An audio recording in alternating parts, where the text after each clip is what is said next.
This program is powered by Mega Bank Nepal Limited.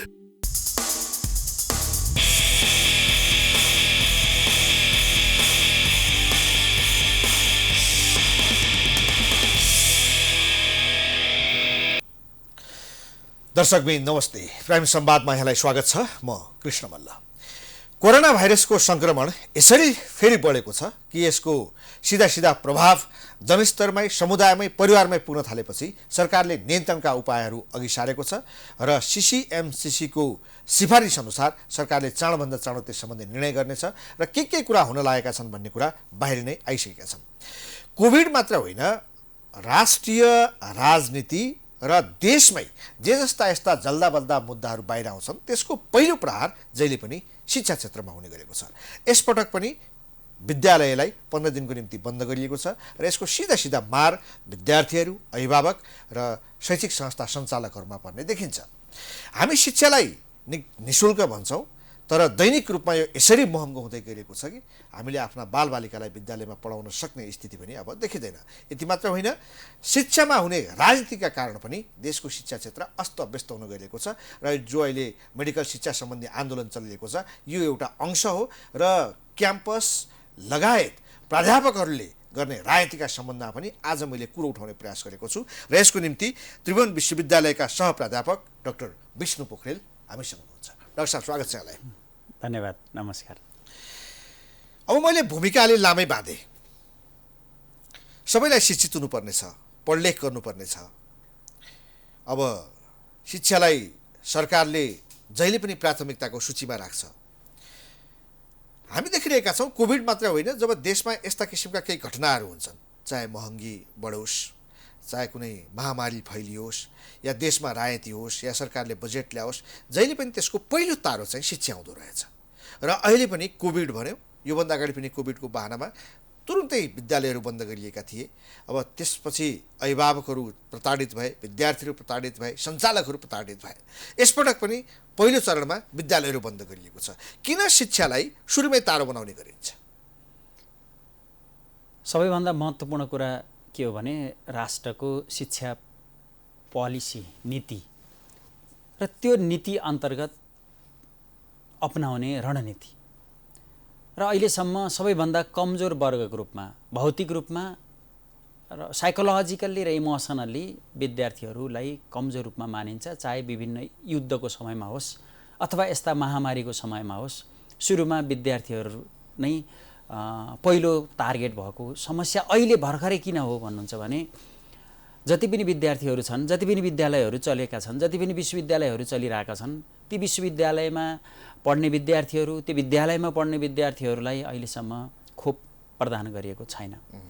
त्यो भिडभाड हुने ठाउँ विद्यार्थीहरूले फिजिकल डिस्टेन्स लागू गर्न नसक्ने अवस्था र विद्यार्थीहरूको चकचके बानीको कारणले गर्दा विद्यार्थीहरूबाट फास्ट ट्रान्समिसन हुन्छ भन्ने शङ्काको कारणले सरकारले अहिले तुरुन्तै बन्द गर्ने प्रक्रियामा गए जस्तो लाग्छ। तर त्यो बन्द गरिसकेपछिको के हो त? त्यो बन्द गरिसकेपछि विद्यार्थीहरूलाई बन्द गरिसकेपछि उनीहरूलाई खोपको म्यासिभ रूपमा खोप प्रदान गरिएको छैन। म्यासिभ रूपमा खोप प्रदान गरेको भए अलिकति केही रोकथाम पनि हुन सक्थ्यो, तर त्यो रोकथाम हुने अवस्था पनि छैन। अझ भन्ने भने त विश्वविद्यालयका परीक्षाहरू सञ्चालन हुने चरणमा छन्। रोकिएका विश्वविद्यालयका सेमेस्टर सिस्टम अन्तर्गतका परीक्षाहरू चलिरहेका छन्, ब्याचलर लेभलका परीक्षाहरू चलिरहेका छन्। यी परीक्षाहरू एकातिर चलिरहेका छन्, अर्कोतिर महामारीको नाममा पहिला नै विद्यालयहरूमा सुरुमै बन्द गर्ने अवस्था सिर्जना भएको छ। यसले गर्दा अब यसले दीर्घकालीन रूपमा फेरि विद्यार्थीहरूमा साइकोलोजिकल रूपमा पनि असर गर्छ, अर्को अभिभावकहरूमा साइकोलोजिकल रूपमा असर गर्छ। खोप पाएको छैन, सार्वजनिक ठाउँमा खोपको प्राथमिकतामा पनि विद्यालय र यससँग सम्बद्ध मानिसहरूलाई राखिएन अहिलेसम्म। जस्तो अब अहिले 13 वर्षभन्दा माथिकालाई लाउने उनीहरूको प्रयास सुरु भएको छ। केही दिन अगाडि त सिरिन्जै नभएर लाउन सकिएन, तर त्योभन्दा अगाडि पनि फ्रन्ट लाइनमा काम गर्नेहरूलाई अग्रसूचीमा राखिएको थियो। तर शिक्षकहरूलाई लगाउने, अब 14 वर्षभन्दा माथिका त विद्यार्थीहरू पनि छन् नि, क्याम्पसहरूमा छन् नि, यति धेरै प्राध्यापकहरू छन्, शिक्षक शिक्षिकाहरू छन्, अब त्यहाँ काम गर्ने कर्मचारीहरू छन्, उनीहरूलाई पनि प्राथमिकताको सूचीमा राखिएन। फ्रन्ट लाइनर भनेर डेफिनेसन नै गलत भयो कि त्यहाँभित्र प्राध्यापन गर्ने प्राध्यापक फ्रन्ट लाइनर हो कि होइन 150-200 विद्यार्थीको अगाडि गएर बोल्ने प्राध्यापक फ्रन्ट लाइनर हो कि होइन 100-150 विद्यार्थीहरूको अगाडि गएर शिक्षण गर्ने शिक्षक फ्रन्ट लाइनर हो कि होइन मास रूपमा 50-60 जना 100 जना सँगै बस्ने विद्यार्थीहरू हुन्छन् उनीहरूलाई किन प्राथमिकताको सूचीमा दिएन भने ती बच्चा बच्चीहरूले आवाज महत्त्वपूर्ण रूपले बाहिर निकाल्न सक्दैनन् एउटा अर्को राजनीतिक दलहरूका भोटर पनि होइनन् तिनीहरू यो दुईतिर जोडिएको सुरुमै बन्द गर्ने तर उनीहरूलाई सुविधा दिने चरणमा यो बच्चा बच्चीहरूलाई विद्यार्थीहरूलाई प्राध्यापकहरूलाई सुविधा दिएन यो चाहिँ नेपाल सरकारले यसलाई अलिकति नेग्लिजेन्स गरे जस्तो नेपाल सरकारले यसलाई अलिक कम ध्यान दिए जस्तो नेपाल सरकारले जति पनि ध्यान दिन पर्थ्यो त्यति ध्यान नदिएकै कारणले गर्दा बारम्बार यो विद्यार्थीहरू माथि भौतिक रूपमा मानसिक रूपमा तनाव दबाव सिर्जना भइरहेको अवस्था छ यो बाहेक विद्यालय कलेज सञ्चालकहरूलाई अथवा भनौँ शिक्षामा व्यवसायीहरू भनौँ न उनीहरूलाई के असर पर्छ व्यवसायहरूको त अब उनीहरूको इन्भेस्टमेन्ट हो इन्भेस्टमेन्टले आउटपुट खोजिरहेको हुन्छ पढ्ने पढाउने विद्यार्थीहरूलाई क्रियाकलाप गराउने भएपछि उनीहरूले शुल्क लिन सक्थे अब शुल्क त लिन सक्छ फेरि विद्यार्थीहरूबाट अभिभावकबाट शुल्क लिन्छ तर उनीहरूले आफूले गरेको इन्भेस्टमेन्टको आउटपुट कम पाउने सम्भावना हुन्छ उनीहरूले लोन लिएका हुन्छन् त्यो लोन तिर्नका लागि सिधा गएर राज्यमै व्यवहार थपिन्छ उनीहरूले त गभर्नमेन्टलाई प्रेसर गर्न सक्छन् नि योभन्दा अगाडि पनि देखेका थियौँ हामीहरूको लोन छ ऋण छ हामीलाई मिना गर्नु पर्यो भन्ने तर त्यो सम्पूर्ण कुरा उनीहरूले विद्यार्थीबाटै उठाउने सबै कुरा अन्तिममा गएर त्यो भौतिक रूपमा उपस्थित नभएको विद्यार्थीले ल्याब खर्च तिरिरहनु परेको छ भौतिक रूपमा उपस्थित नभएको विद्यार्थीले मासिक शुल्क तिर्न परिरहेको छ भौतिक रूपमा उपस्थित नभएको विद्यार्थीले वार्षिक शुल्क तिर्न परिरहेको छ ऊ 3 महिना उपस्थित हुन्न 12 महिनाको शुल्क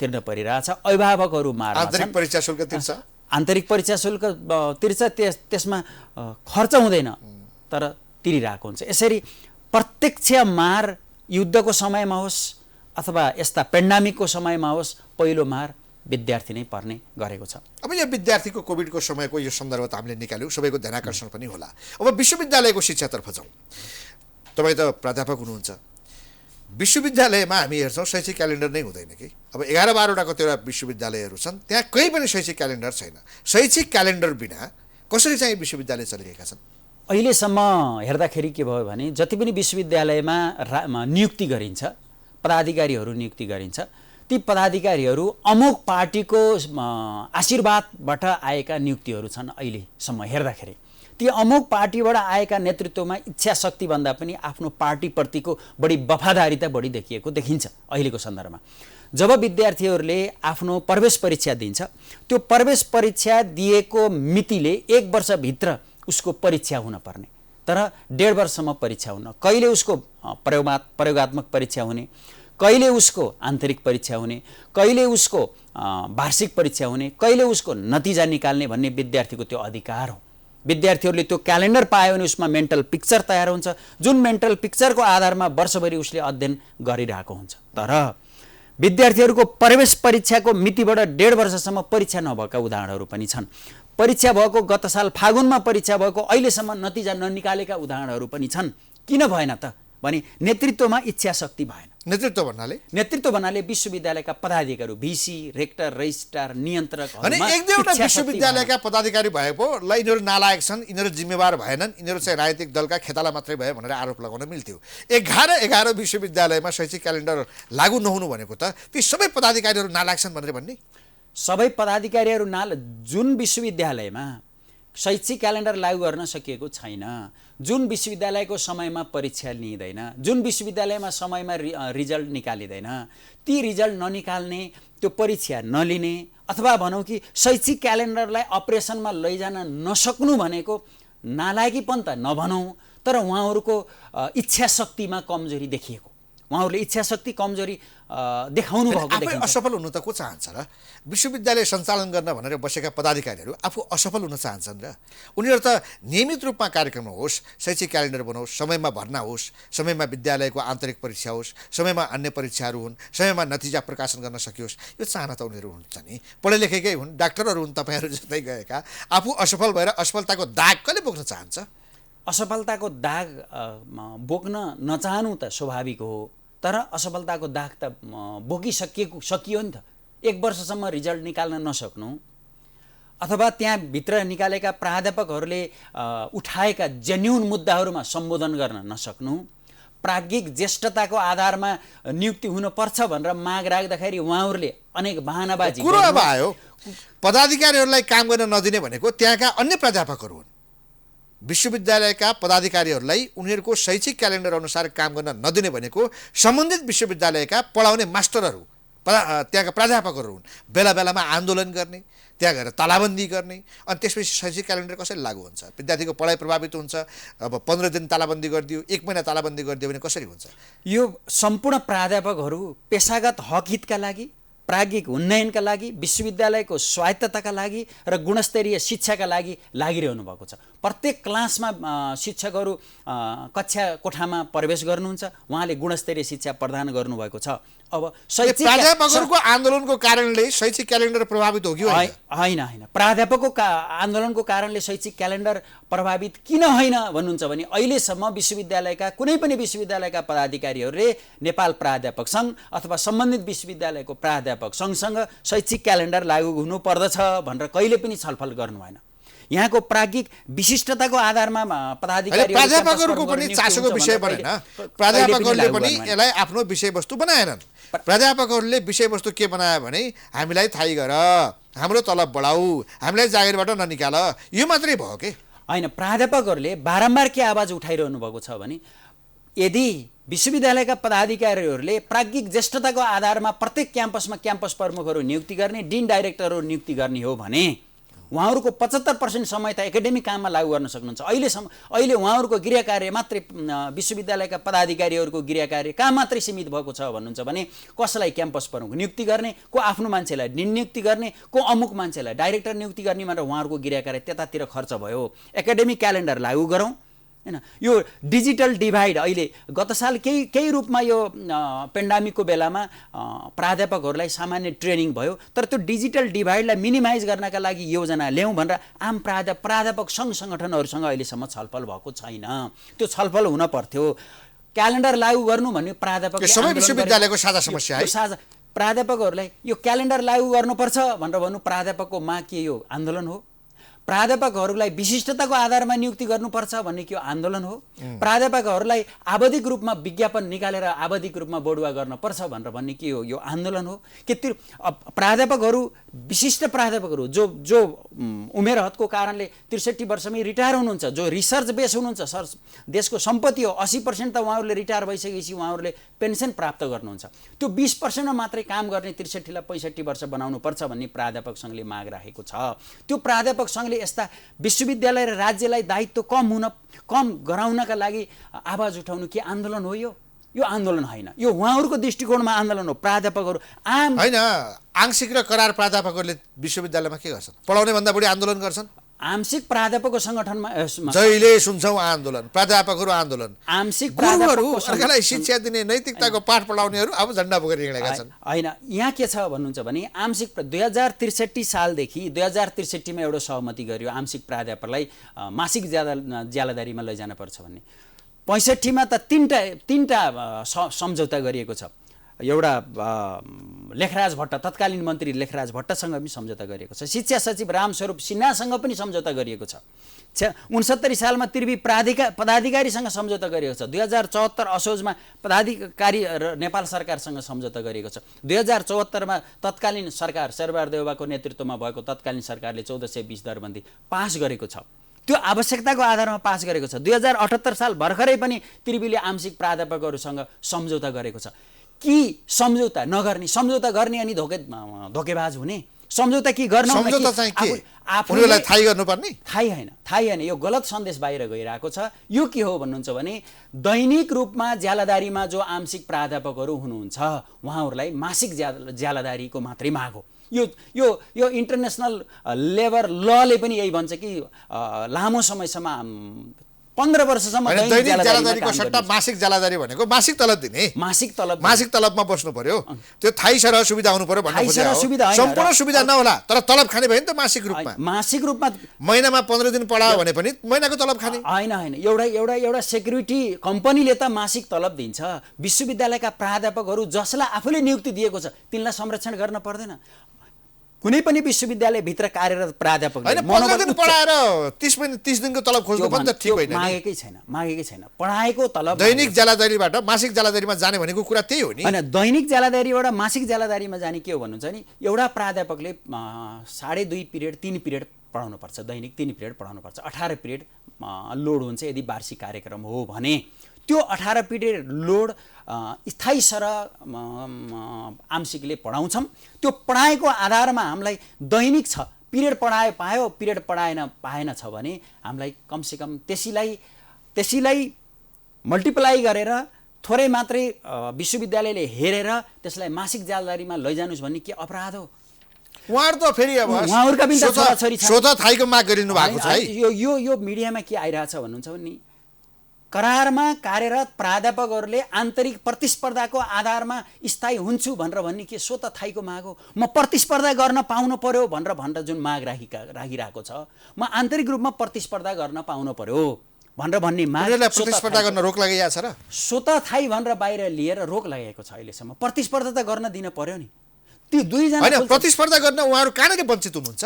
2 जनाको विज्ञापन खुल्छ, 10 जना कार्यरत हुनुहुन्छ, अनि त्यसपछि 10 जना थाई कसरी हुन्छ? लिखितमा नाम निकालेको व्यक्ति 10 जना छन्, 10 चाहिँ भ्याकेन्सी निकाल्दिनु पर्यो। हैन, 10 जना छन् भने 2 जनाको ठाउँमा 5 जना 6 जना निकाल्यो भने त कमसेकम ठाउँ हुनु पर्यो नि। यो त त्रिभुवन विश्वविद्यालय लगायतका विद्यालयमा मात्र यो समस्या होइन नि, यो देशभरका सरकारी कार्यालय हरेक ठाउँमा हो। 5 जना मान्छे पर्यो भने 10औं हजार त्यहाँ एप्लिकेसन पर्छ। त्यहाँ भएका आन्तरिक जति पनि दरबन्दीहरू खाली छन्, ती दरबन्दीमा आन्तरिक प्रतिस्पर्धा देशभरि अहिले हेर्नुहुन्छ भने 400 भन्दा धेरै छ। के भयो भने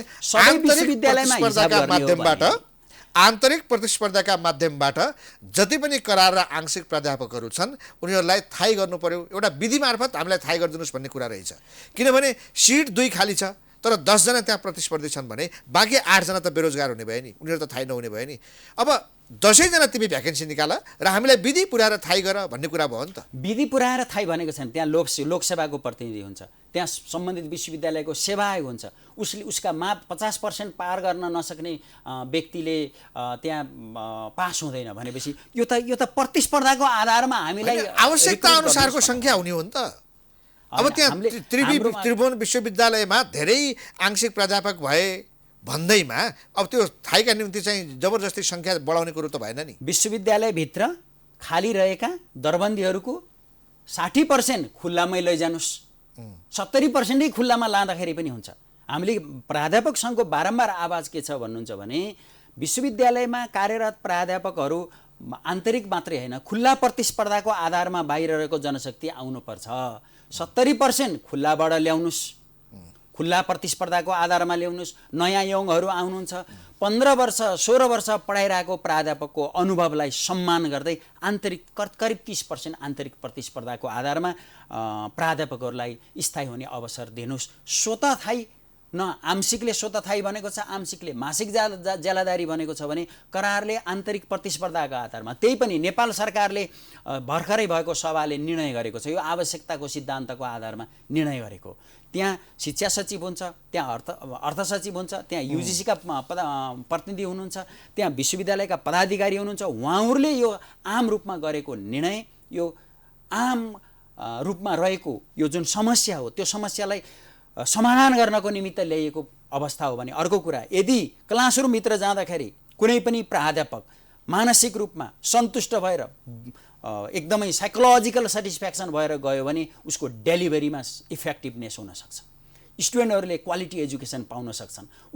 यदि त्यसको निम्ति प्राध्यापक पहिला सन्तुष्ट हुनु पर्यो। यो के हो भने जहाँसम्म स्वतः थाईको माग हामीले गरेका छैनौँ त्यहाँ अन्य करारका आंशिक प्राध्यापकहरूले होइन भन्नुभयो भने केही दिन अगाडि यो पूर्व भिसीहरूको संयुक्त वक्तव्य आएको थियो, यो चाहिँ स्वतः थाई हुँदैन भनेर। पूर्व भिसीहरू बोल्नुपर्ने किन अवस्था आयो त? यदि स्वतः थाईको माग गरिएको होइन भने पूर्व भिसीहरूले त कुरा बुझ्या होला नि, विश्वविद्यालयमा के खेल भइरहेको छ, यी प्राध्यापकहरू के चाहन्छन्, यिनीहरूको माग के हो भन्ने चिज त उनीहरूले नबुझेको होइन। नबुझिकनै स्वतः थाईको माग गलत हो भनेर उनीहरू किन बोले? उहाँहरूको कार्यकालमा के गर्नुभएको थियो, आफू के गर्नुभएको थियो भन्ने महत्त्वपूर्ण कुरा हो। तत्कालीन समयमा अहिले पूर्व भिसीहरू सबै त नभनौँ, केही भिसीहरू यही प्रक्रियाबाट उहाँहरू थाई हुनुभयो, यही प्रक्रियाबाट उहाँहरू भिसी हुनुभयो अथवा रेक्टर हुनुभयो, रजिस्ट्रार हुनुभयो। र हामीमा कस्तो छ भन्नुहुन्छ भने हाम्रो नेचर, हाम्रो बानी आफू भर्याङ चढ्ने अनि भर्याङ भाँचेर फाल्दिने। विश्वविद्यालयमा कार्यरत प्राध्यापकहरू उहाँहरूलाई आत्मबल बलियो गराउँ, उहाँहरूको रिसर्च ओरिएन्टेड एक्टिभिटीमा इन्भल्भ गराउँ भन्नका लागि त उहाँहरूले विधा पाउनुहुन्न, अध्ययन विधाको सुविधा पाउनुहुन्न, पिएचडी विधाको सुविधा पाउनुहुन्न, एमफिल विधाको सुविधा पाउनुहुन्न। अनि कसरी क्वालिटी एजुकेसन इम्प्रुभ हुन्छ? उहाँहरूको पालामा 57-58 सालमा, 55-56 सालमा अथवा 47 सालमा, 48 सालमा थाई हुनुभयो।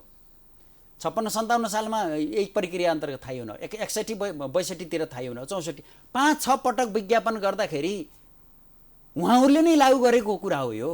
उहाँहरूले लागू गरेको, अनि आफू भइसकेपछि भर्याङ भाँचेर फालिदिने, अनि यो भर्याङबाट माथि कोही पनि उक्लिन हुन्न भनेर भन्ने यो सिस्टम गलत छ। हामीले भनिरहेका छौँ पूर्व भिसीहरू करार र आंशिक प्राध्यापकहरूको विरुद्धमा हुनुहुन्छ।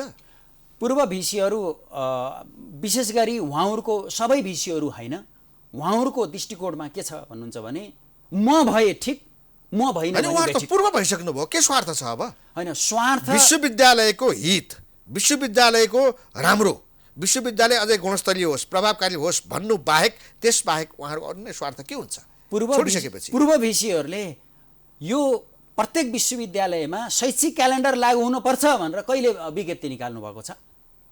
पूर्व भिसीहरूले यो मेडिकल एजुकेसन हाइली एक्सपेन्सिभ भयो, मेडिकल एजुकेसन हाइली एक्सपेन्सिभ भएको कारणले अहिले गरेको विद्यार्थीको बारेमा, अहिले गरेका विद्यार्थीहरूको मर्काको बारेमा उहाँहरूले विज्ञप्ति कहिले निकाल्नु भएको छ? उहाँहरू रिटायर भइसकेपछि आफू हुँदाखेरि गरेका कामहरू आफूले गरेका ठिक, रिटायर भइसकेपछि गरेका कामहरू बेठिक भनेर अहिले गरेका क्रियाकलापहरू बेठिक भनेर भन्न मिल्छ?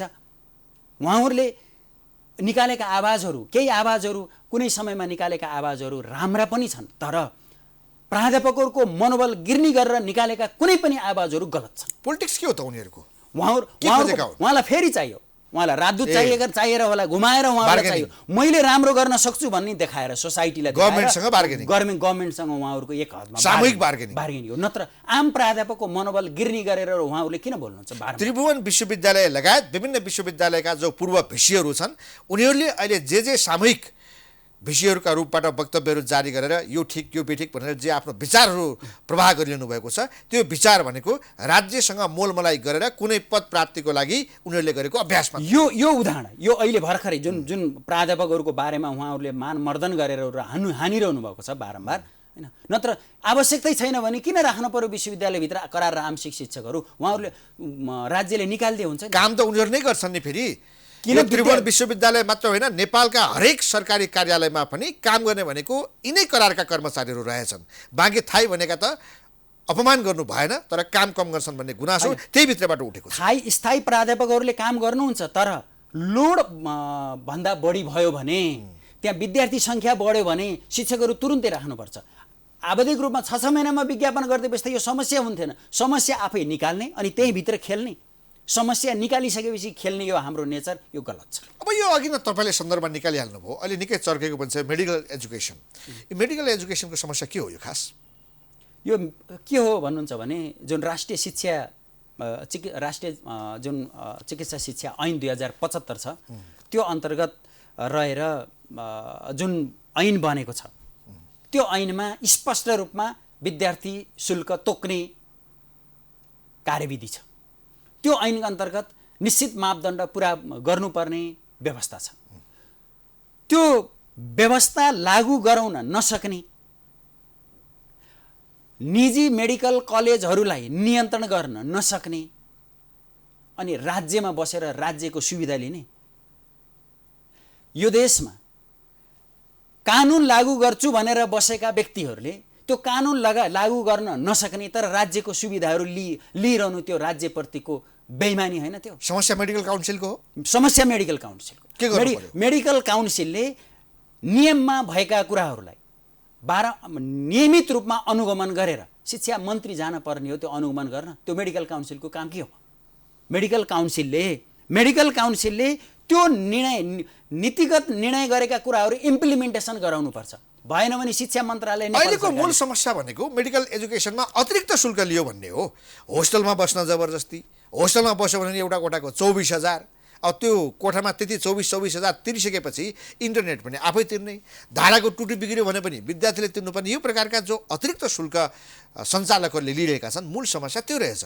अब यो उहाँहरू हाम्रो ऐन बमोजिम नै हो, हामीले नीतिअनुसार नै हो भन्ने उहाँहरूको दलिल छ।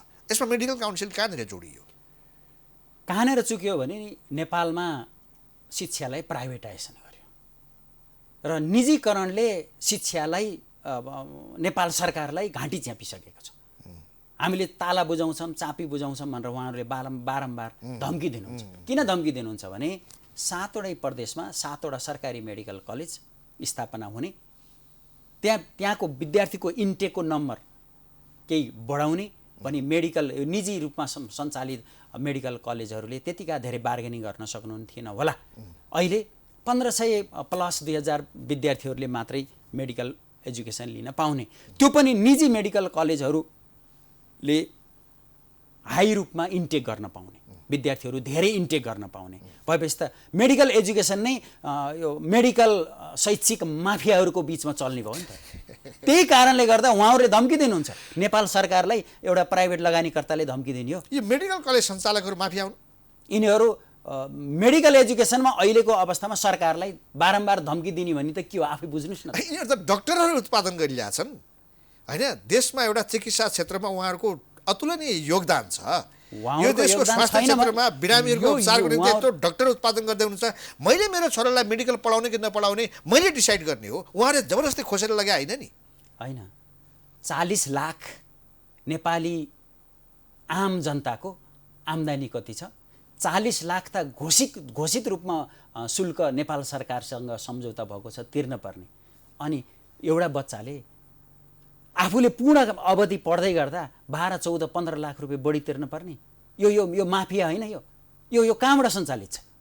यो देशमा भएको महँगीको असर हामीलाई पनि पर्यो भन्ने उहाँहरूको तर्क हो कि महँगीको असर, खर्च बढेको, महँगी बढेको, यो चाहिँ केवल मेडिकल एजुकेसनमा मात्र होइन, राज्यका हरेक अवयव हो। तपाईँ हाम्रो दाल भातमा पनि जोडिएको छ यो कुरा। यदि जोडिएको छ भने मेडिकल काउन्सिलले उहाँहरूसित सम्झौता गरेर होइन 40 लाख होइन यो सबै गर्दाखेरि 41 लाख लाग्छ भनेर निर्णय गरेर त्यसरी आउनु पर्यो नि। अनि भित्र गोप्य रूपमा विद्यार्थीहरूलाई साइकोलोजिकल रूपमा प्रताडित गरेर उहाँहरूले शुल्क कक्षाबाट निकालेर विद्यार्थीहरू पढ्न गएको डाक्टर धर्ना बस्नुपर्ने।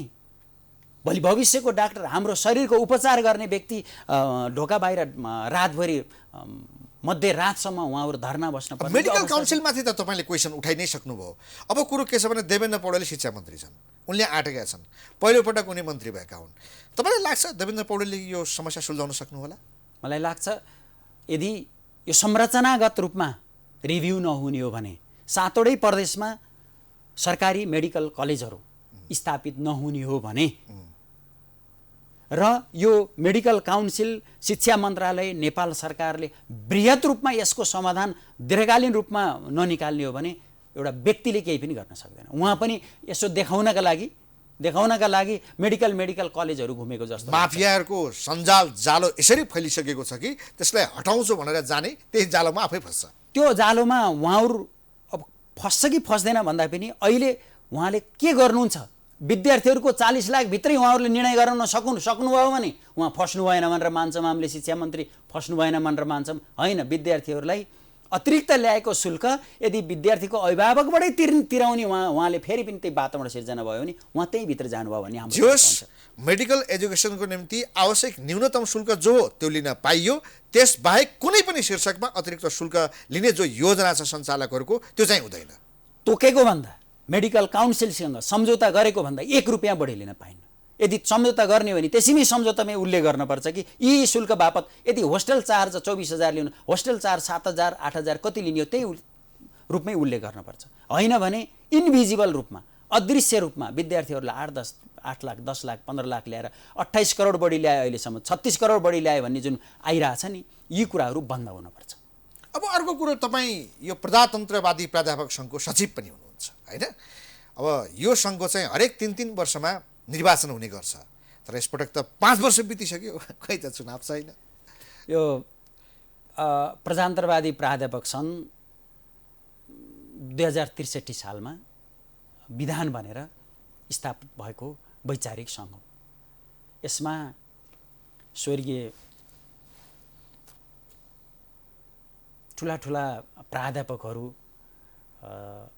एकदम विशिष्ट ज्ञान भएका प्राध्यापकहरूको सोच, प्राध्यापक सौभाग्यजङ कार्की, प्राध्यापक भूपति कमल ढकाल, रामेश्वर उपाध्याय, गुण्डिदी न्यौपाने, वासुदेव घिमिरे, त्यस्तै गरेर भीमसेन दास प्रधान लगायतका प्राध्यापकहरूको, कुलप्रसाद कोइराला लगायतका प्राध्यापकहरूको एउटा योगदानमा बनेको वैचारिक सङ्घ हो।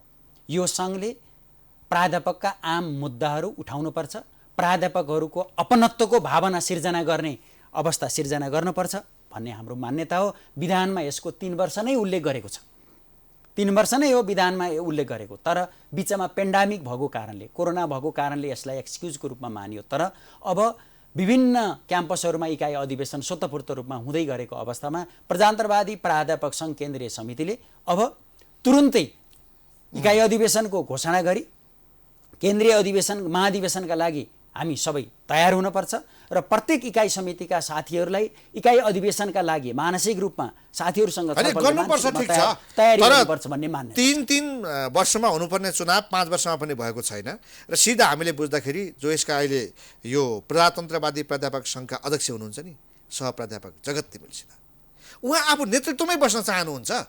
यसकारण उहाँले चुनाव नगराएको कुरा के हो?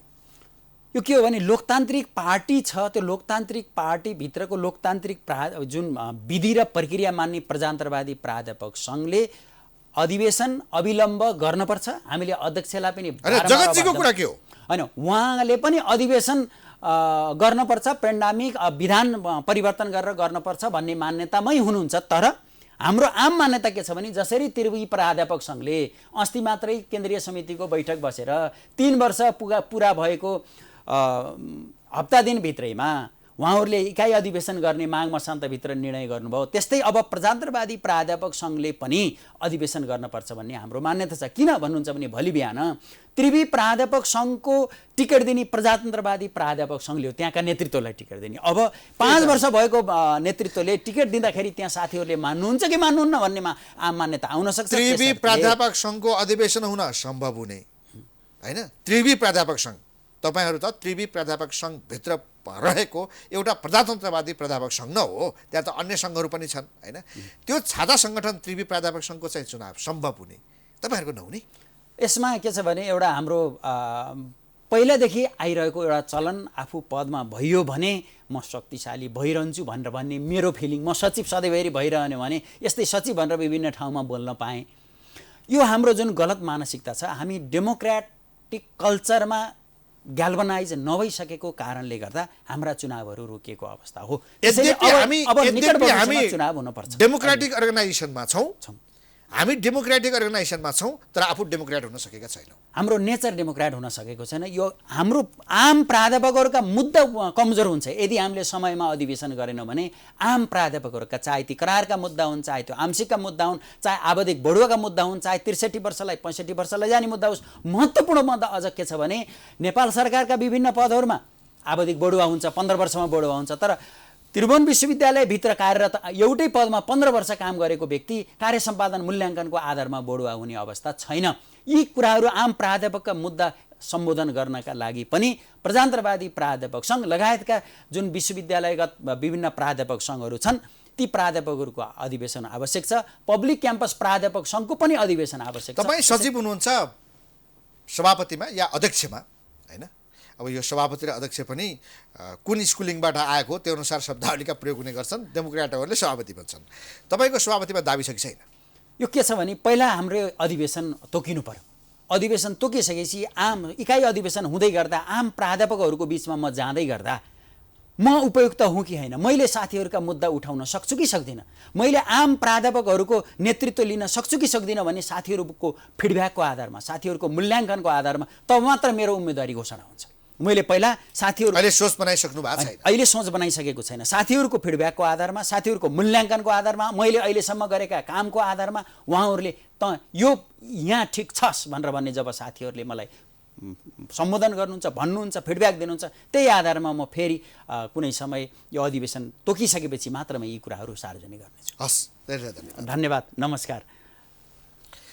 दर्शकवृन्द, प्राइम संवादमा हामीसँग त्रिभुवन विश्वविद्यालयका सहप्राध्यापक डाक्टर विष्णु पोखरेल हामीसँग हुनुहुन्थ्यो। उहाँसँगको कुराकानी सकिन्छ। हामी सबैलाई बिदा दिनुहोस्। नमस्ते।